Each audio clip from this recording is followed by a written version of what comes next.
ጂሚና ሸሊ በአብሮነት የማይረሱ በፍጹም የማይዘነጉ መልካም ጊዜያትን አብረው አሳልፈዋል። ጂሚ ያኔ ገና የሃይስኩል ተማሪ እያለ ትምህርት ቤቱን ወክለው በእግር ኳስ ስፖርት ተወዳዳሪ ነበር። አሽሊ ደግሞ የውድድር መክፈቻ ላይ ከሚሳተፉ የትምህርት ቤቱ ዳንሰኞች ትርኢት ከሚያሳዩ ቺርሊደርስ መካከል አንዷ ነበረች። የሁለቱም ትውውቅ የስፖርት ሜዳ ላይ ነበር። ነገር ግን ይቺ የትምህርት ቤት ዳንሰኛ ሴት አንድ የደበቀችው ሚስጥር አለም። ሁሉም መንገድ ወደ ተለኮሰው የገሃነም እሳት ይወስዳሉ። ማንም ሰው ከሞት ሊያመልጥ አይቻለውም። ሞት በጣም አስፈሪ ነው። ይህንን የወንጀል ታሪክ ከተመለከቱ በኋላ ደግመው ደጋግመው አንድ ጸሎት ይጸልያሉ። አሟሟቴን አሳምረው። የዛሬው የወንጀል ታሪካችን ቅኝት ነው። አብራችሁን ቆዩም።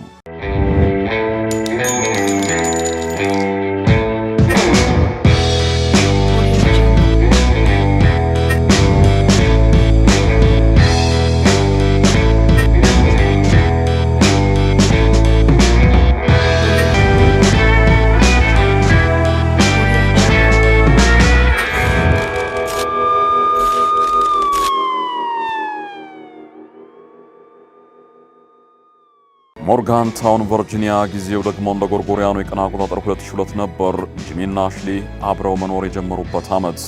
ሞርጋን ታውን አስደሳች ትንሽ ከተማ ስትሆን ለመኖር የምትመች ጽዱና ሰላማዊ ናት። ጂሚ የቀድሞ የትምህርት ቤት እግር ኳስ ተጫዋች፣ የአሁኑ የአንድ ትልቅ የሕክምና መሳሪያዎችና መድኃኒት አቅራቢ ድርጅት ባለቤትና ዋና ሥራ አስኪያጅ።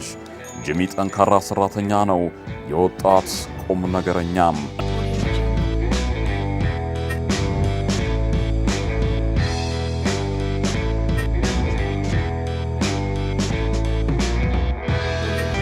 በስራው ድርድር ባያቅም ለፍቅርና ለትዳርም የሚሰጠው ቦታ እጅግ በጣም የተለየ ነው። ለሚስቱ ሸሊ የምትፈልገውን ብቻ ሳይሆን የሚያስፈልጋትን ሁሉ ያደርግላታል። የቀድሞ የትምህርት ቤት ዳንሰኛ አሽሊ ሁልጊዜም ቢሆን አምራ መታየትን ትፈልጋለች። እሷ ከአበቦች መካከል ጎልታ መታየትን ትናፍቃለች። የሞርጋን ታውን ትንሿ ከተማ ነጋዴዎች አሽሊ ባትኖር ኑሮ በጥቂት ጊዜ ውስጥ ከስረው መደብራቸውን ይዘጉ ነበር። እድሜ ለሷ በየቀኑ ጎራ እያለች ዕቃቸውን ታጣራለች። በድንገት አሽሊ አንድ ቀን ወጣ ካላለች የዚች ከተማ ንግድ ይቀዛቀዛል። ነጋዴዎችም ዛሬ ገበያ የለም ብለው የሚያጉረመርሙ ይመስላል። እሷ እድሜ ለባሏ የገንዘብ ችግር የለባትም። እሷ አሁንም ድረስ የትምህርት ቤት ዳንሰኛ እንደነበረችበት ዘመን ሁሉ ኃይሏና ጥንካሬዋ አልከዳትም፣ አብሯታለም። ዛሬም ድረስ ያንጸባርቃል።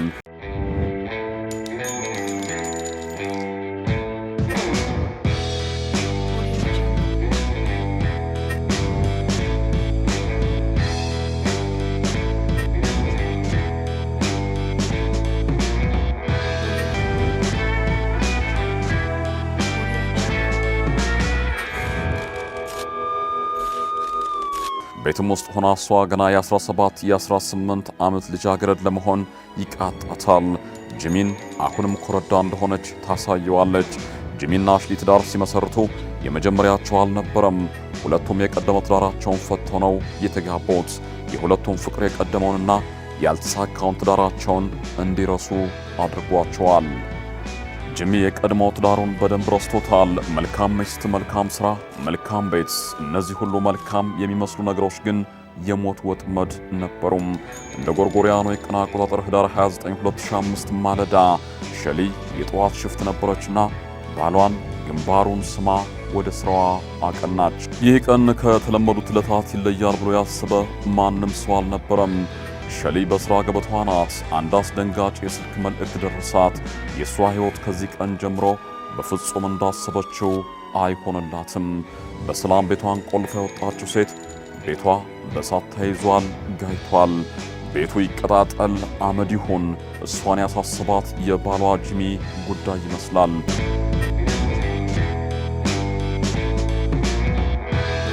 ሸሊ ቤቷ ወደ አመድነት ተለውጧል። ባሏ ጂሚም የእሳት ራት ሆኗል። እሷ በሆስፒታል በተቀመጠችበት አልተነሳችም። ልቧ ተሰበረ፣ አምራ አዘነች። በስፍራው የደረሱት የሕክምና ባለሙያዎች ከእሳት የተረፈውን አስክሬን ጨምሮ የተለያዩ ቁሳቁሶችን ለምርመራ ወደ አንድ ተቋም ይዘዋቸው ሄደዋል።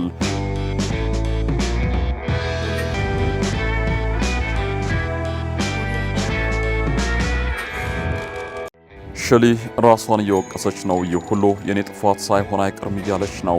በማለዳ ወደ ስራዋ ከመሄዷ በፊት የስራ ልብሷን ተኩሳ ነበር። ወደ ስራ ተቻኩላ ስትወጣ ካውያውን ስለማጥፋቷ ከሶኬቱ ስለመንቀሏ እርግጠኛ አይደለችም። ካውያው ምናልባት የእሳቱ መንስኤ ከሆነ በሚል ምልከታ ተደረገበት። ይህ ካውያ የእሳቱ መንስኤ እንዳልነበረ ተረጋገጠም።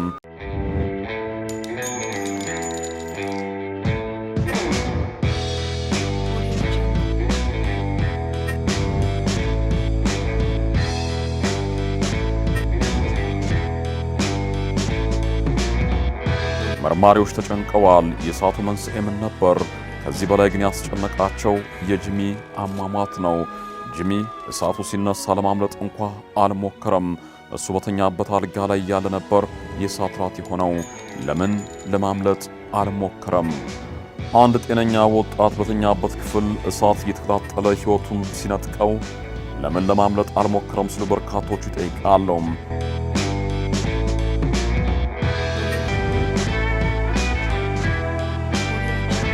የአስክሬን ምርመራ ውጤቱ እንደሚያሳየው ከሆነ ጂሚ ሞተው በእሳት ከመቃጠሉ በፊት ነበር። የአስክሬን ምርመራ ውጤቱን ከተመለከትን በጂሚ ደምና ሳምባ ውስጥ ምንም አይነት ጭስ አልተገኘም። ስለዚህ በጭስ እንኳ ታፍኖ አልሞተም። ታዲያ ጂሚ እንዴት ሞተ? ጂሚ ተፈጥሯዊ ሞት፣ በሰው የተቀነባበረ ወይስ ድንገተኛ ሞትን ሞተ ሲሉ መርማሪዎች ይጠይቃሉ። እሱ ራሱን አላጠፋም፣ የእጽ ተጠቃሚም አልነበረም። ጂሚ ምንም አይነት የጤና እክል አልነበረበትም። ስለዚህ አሁን ጥርጣሬዎች ሁሉ አንድ ሆነዋል። ጂሚ ተገድሎ ሊሆን ይችላል። ነገር ግን እሱን መግደል የሚፈልገው ማን ነው? ለምንስ? ምናልባት ጂሚ የደበቀው ሚስጥር ሊኖር ይችላል። በአስክሬን ምርመራው ሰውነቱ ላይ ምንም አይነት ጥቃት እንዳልተፈጸመ ማረጋገጥ ተችሏል። የአሟሟቱ ነገር ያልታወቀው ጂሚ ጠላቱ ማን ሊሆን ይችላል ለሚለው ጥያቄ መልስ ለመስጠት መርማሪዎች መረጃ ማፈላለጉን ተያይዘውታል።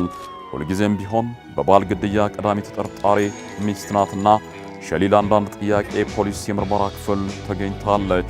ሸሊ ትናገራለች። የጂሚን ሕይወት መንጠቅ የምትፈልግ አንዲት ሴት አለች ስትል እሷም የቀድሞ ሚስቱ ናት ትላለች። የቀድሞ ሚስቱ ስቴፈኒ ጂሚ ጥሏት ሄዶ ሌላ ሴት በማግባቱ ትናደድና ትዝትበት ነበር ስትል ሸሊ ቃሏን እየሰጠች ነው። የቀድሞ ሚስቱ ስቴፈኒ መርማሪዎች እንደሚናገሩት ጂሚንና ባለቤቱን ሸሊን መቆሚያ መቀመጫ አሳጥታቸው ነበር። የቀድሞ ሚስቱ ስቴፈኒ በቅናት ተብከንክና የምትይዘውን የምትጨብጠውን አሳጥቷት ነበር።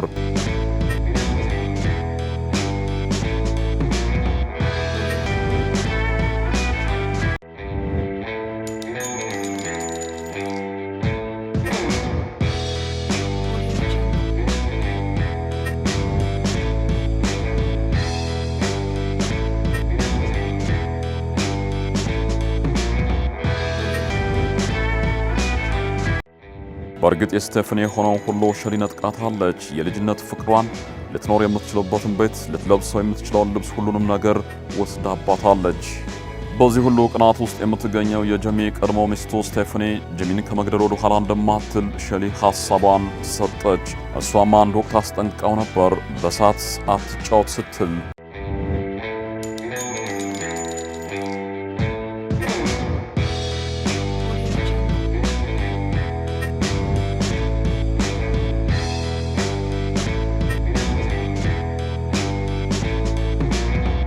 መርማሪዎች ሸሊ በሰጠችው ጥቆማ መሰረት ጊዜ ሳያባክኑ የጂሚ የቀድሞ ሚስት ስቴፈኒን ቃሏን እንድትሰጥ አደረገውም። ስቴፈኒ ከባሏ ጋር ከፍተኛ ለመግባባት እንደነበር አልካደችም። በባሏ ድርጊትም አብዳ እንደነበር እንዲሁም በባሏ ድርጊትም የተናደደችበትን ምክንያት ትናገራለች። ጂሚ ከስቴፈኒ ጋር ግንኙነት የጀመረው ትዳሩን በሕጋዊ መንገድ ሳይፈታ በድብቅ ማግጥ እንደነበር ደርሳበት ነው። በመሆኑም ስቴፈኒ አሁንም ድረስ ንዴቷ አልበረደላትም። ይህች ሴት ሁሉን ነገሬን ሰርቃኛለች ትላለች። ሁለቱም ሴቶች በአንድ ሆስፒታል መስራታቸውና መተዋወቃቸው ችግሩን ከባድ አድርገውት እንደነበር ሁሉም ሰው ያውቃል።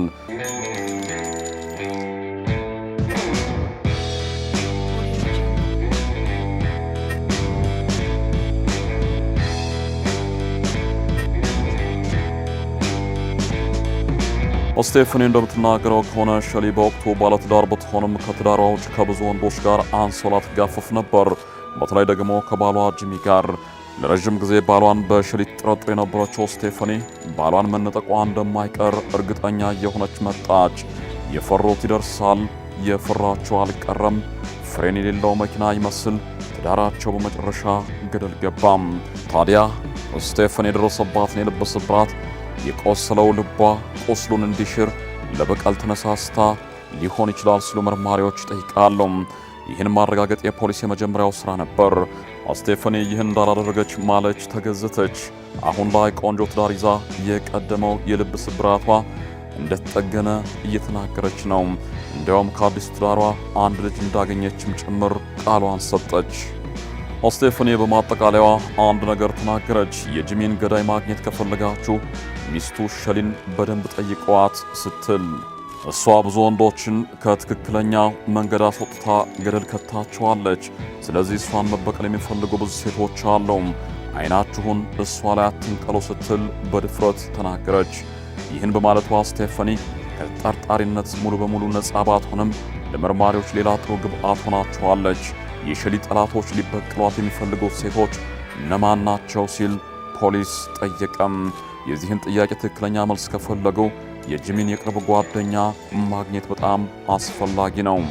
የጂሚ የቅርብ ጓደኛ ለመርማሪዎች አንድ ነገር አረጋግጦላቸዋል። የጥንዶቹ ትዳር ከውጭ እንደሚታየው አይደለም። ጥንዶቹ በተደጋጋሚ ግጭት ውስጥ ይገቡ እንደነበር ሟች ጂሚ ለጓደኛው ነግሮት ነበር። ሸሊ የሥራን ጫና ምክንያት በማድረግ ከባሏ ጋር የግብረ ሥጋ ግንኙነት ለወራት አቁማ ነበር።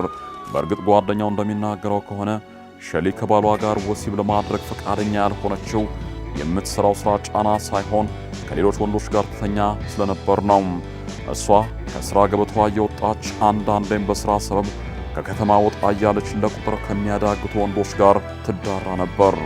ጂሚ የሆነ የነበረውን ነገር ደርሶበት ከሚስት ተብዬዋ ሴት ጋር ዱላ ቀረሽ ጸብ ውስጥ ገብቶ ነበር ይላል ጓደኛው።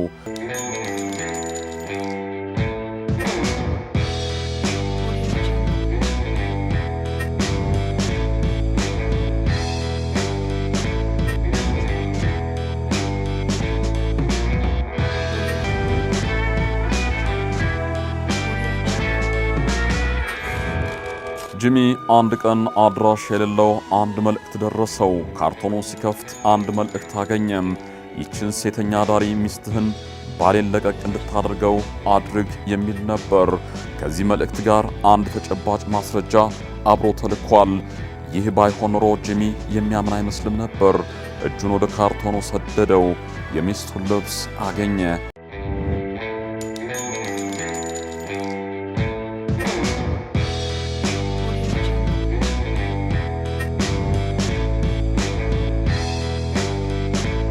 ይህች ሴት በከተማው የሚገኙ ብዙ ባለትዳር ወንዶችን ይዛቸው ተኝታለች።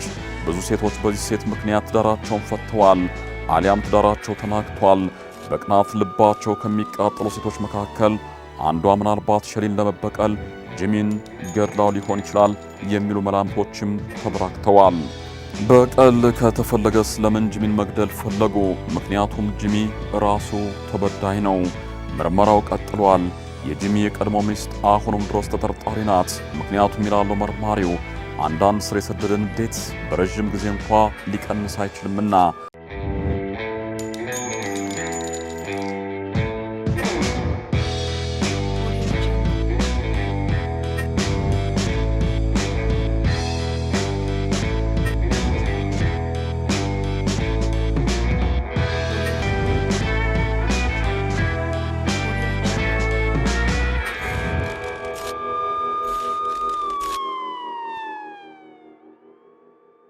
ሌላም ተጠርጣሪ አለ።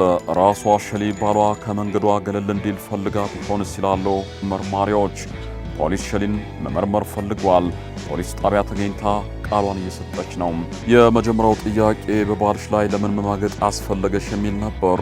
ሸሊ በፍጹም በባሌ ላይ ወንድ አልደረብኩም ስትል ተደመጠች።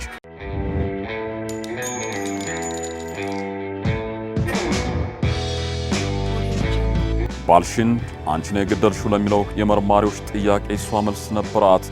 ባሌ በግፍ ሲገደል እኔ ስራ ቦታ ነበርኩ እያለች ነው። እውነት ዋናው ባሏ በሳት ሲለበለብ በሳት ሲሰቃይ እሷ ስራ ላይ ነበረች። አንድ ነገር ግን ዋሽታለች። እሷ ለትዳሯ ታማኝ አልነበረችም። ለምን መዋሸት ፈለገች? እሷ ጂሚን ካልገደለችው ጂሚን የገደለውን ፍቅረኛዋን እየተከላከለችለት ይሆናል የመርማሪዎች ግምት ነው። ይህንን ጉዳይ ለማረጋገጥ ብዙ እየተደከመ ነው። ሸሊ የደበቀችውን ሚስጥር ለማግኘት አርቀው የቆፈሩት መርማሪዎች አንድ ነገር ማግኘት ችለዋል። ጂሚ በተገደለበት ወቅት ሸሊ ይዛው የነበረው ወንድ አብረው ተኛው የነበረው ሰው ከጂሚ የቅርብ ጓደኞች መካከል አንዱ ነበር። ይህ ሰው የጂሚ ጓደኛ ብቻ አልነበረም። እሱ የሥራም ባልደረባ የድርጅቱ ተቀጣሪ ነው። ይህ ሰው ከጓደኛና ከአለቃው ሚስት ጋር ሲተኛ እሱም ባለትዳር ነበር። ቦቢ ይባላል። ቦቢ ከቀደመ ስራው ተባሮ ስራ አጥ በነበረበት ወቅት ነበር ጂሚና ጓደኛዬ በእኔ ድርጅት ውስጥ ስራ ሲል ጥሪ አቅርቦለት ድርጅቱን የተቀላቀለው። ጂሚ እጇ መዳፋሽ ነው። ይህ ጓደኛው ነው እንግዲህ ከሚስቱ ጋር ይዳራ የነበረው። ቦቢ ከሸሊ ጋር ስለነበረው ግንኙነት አልካደም፣ እንደማገጠ አምኗል። በጓደኛው ላይ ይህንን ማድረጉም ጸጽቶታል።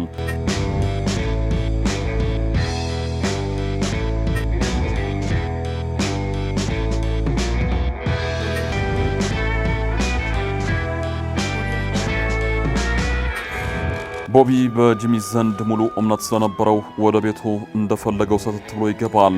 በጓደኛው አልጋ ላይ ከጓደኛው ሚስት ጋር ስጋዊ ፍላጎትን ፈጽሞ ይነሳል። ምናልባት ቦቢ ጓደኛውን እስከ መጨረሻው አስወግዶ የጓደኛው ሚስትና ንብረት የራሱ ማድረግ ፈልጎ ሊሆን ይችላል የሚሉ ጥርጣሬዎችም ተበራክተዋል። ነገር ግን ቦቢ የቅርብ ጓደኛውንና አለቃውን ጂሚን እንዳልገደለውና ከሸሊ ጋር የነበረው ግንኙነት የሥጋ ፍቃድን ለመፈጸም እንጂ ሴቲቱን እንደማያፈቅራትና በሚስቱ እንደማይለውጣት ተናገረም። ጂሚ በተገደለበት ዕለት እሱ ለአንድ ክሊኒክ መድኃኒት ለማድረስ ወጥቶ እንደነበር ተናዘዘም። መርማሪዎች ግን በዚህ ሐሳብ ብዙ ሊተማመኑ አልቻሉም። ቦቢ ጥቂት ዘጌት ብሎ ሌላ አንድ ጠቃሚ ማስረጃ ለመርማሪዎች ነገራቸው። እሱ ቤተኛ ስለሆነ ብዙ የሚያውቀው ሚስጥር አለም።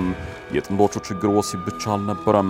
የጥንዶቹ ችግር ዋናው ገንዘብ ነበር ይላል። ሸሊ በየቀኑ ብዙ ገንዘብ ትፈልጋለች። ጂሚ ደግሞ የሚስቱ አባካኝነት እያሳሰበው ነው። በየቀኑ የምትበትነው ገንዘብ ላይ ጥብቅ ቁጥጥር ማድረግ ጀምሯል።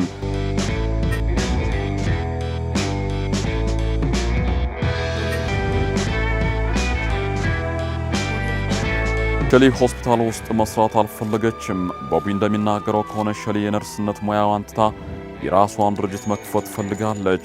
እሷ መክፈት ለምትፈልገው አንድ ትልቅ ድርጅት የሚሆን ገንዘብ ባለቤቷ የትም ሊያመጣ አይችልም። እሷ ደግሞ አዲስ የህይወት ምዕራፍ ውስጥ መግባት ትፈልጋለች። ቦቢ በሰጠው ቃል መሰረት መርማሪዎች ሸሊ ላይ ጥርጣሬያቸውን ከፍ እንዲያደርጉ አግዟቸዋል። መርማሪዎች የገንዘብ ችግር ጥንዶችን ለግጭት ዳርጓቸው ከነበረ የት ጋር ማተኮር እንዳለባቸው ያውቃሉ። የህይወት መድህን ዋስትና። ጂሚ አንድ ወቅት ላይ በ500,000 የአሜሪካን ዶላር የህይወት መድህን ዋስትና ገዝቶ ነበር። እሱ ከሞተ ይህንን ገንዘብ የምትወርሰው ሚስቱ ሸሊ ናት። ይህ የህይወት መድህን ዋስትና የተገዛው ደግሞ በቅርቡ ነው። $500,000 ሸሊ መክፈት ለፈለገችው ድርጅት በቂ ነው። አሁን መርማሪዎች ሸሊ ባሏን ልትገድል የምትችልበትን ምክንያት አውቀዋል። ያላወቁት እንዴት ገደለችው የሚለው ነው። እሷ በማለዳ ተነስታ ወደ መስሪያ ቤቷ ሄዳለች። የባሏን ሞት የሰማችው በሥራ ገበቷ ላይ ያለች ነበር። ይህ እንዴት ሊሆን ቻለም? ይህች ሴት ሳሉ የሉም የተባሉት መርማሪዎች ታታላቸው ይሆን? ራሱን የቻለ ትልቅ ጥያቄ ነው። የአስክሬን ምርመራው አንድ ነገር አረጋግጧል። ጂሚ ከሰዓቱ በፊት ሕይወቱ አልፏል። ሕይወቱ ቀድሞ እንዴት ሊያልፍ ቻለ? አልተተኮሰበትም፣ በጩቤ አልተወጋም፣ አልታነቀም። ታዲያ እንዴት ሞተም? ምናልባት ሴት ባሏን ከመረዘችው በኋላ ቤቱን በሳት አያይዛው ሊሆን ይችላል። ሸሊ ነርስ ናት። ብዙ መድኃኒቶችን ታውቃለች። አንዳንድ መድኃኒቶች ደግሞ በአስክሬን ምርመራ በቀላሉ ሊገኙ አይችሉም። በአስክሬን ምርመራው አንድ ባዕድ ነገር እንዳለ ማረጋገጥ ተችሏል። ይህ መድኃኒት ግን ምን እንደሆነ ለመለየት አስቸጋሪ ሆኗል። በብዙ ጥረት ግን በእሳት የተቃጠለው አስክሬን ላይ ምንነቱ ያልታወቀው መድኃኒት ተለየ። ይህ መድኃኒት ሮክራኒየም ይባላል። ለአንድ ሰው በከፍተኛ መጠን ከተሰጠ ያ ሰው የአካል ክፍሎቹ ሙሉ በሙሉ አይታዘዙም። ሰውየው ሙሉ በሙሉ ሽባ ይሆናል። ሳምባም ሙሉ በሙሉ ስራዋን ታቆማለች። ቀስ በቀስ የአየር እጥረት፣ ከዛም ሞት። እንደ መርማሪዎች እምነት ከሆነ ጂሚ መተንፈስ፣ መንቀሳቀስ ባይችልም እየሆነ የነበረውን ነገር እየተመለከተ ነበር በእሳት ተቃጥሎ ሕይወቱ ያለፈው።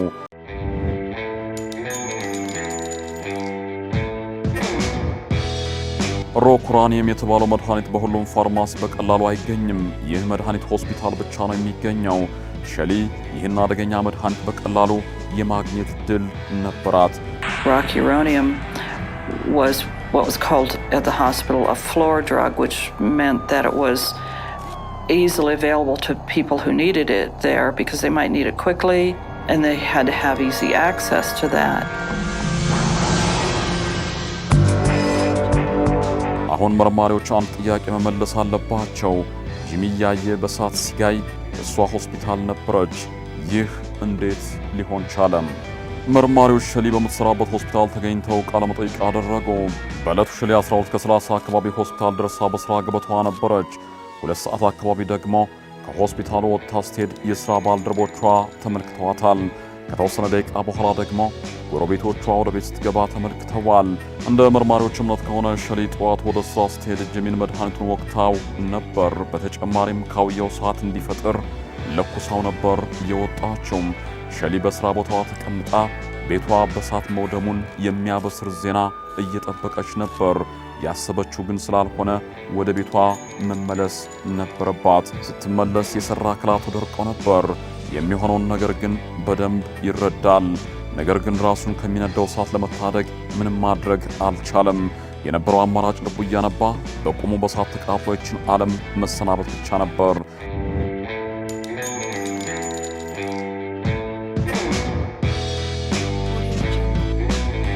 ሸሊ እሳቱን ለኩሳው ዳግሞ ወደ ሥራ ቦታዋ ተመለሰች። በሥራዋ ላይ ያለች ስልክ ተደውሎ ቤቷ በሳት እንደጋየ ተነገራት።